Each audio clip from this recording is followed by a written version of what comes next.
går. Nej men det är nästan, det är lugnt. När jag kommer till Sverige, jag var 17 år. Min hår det var så. Jag vet. Min disciplin om min hår. Linda, du är i Peruana. Du är i Peru, jag är här. Walla, habibi. Jag kommer ihåg första gången jag såg dig, du gjorde så här med håret.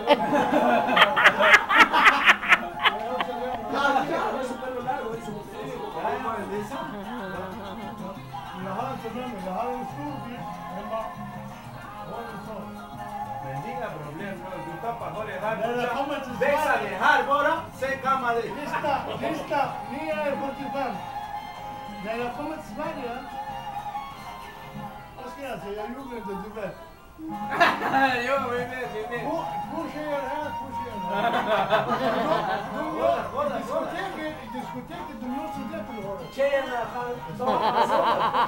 Fråga. De gör sådär till Mera, just det, mera.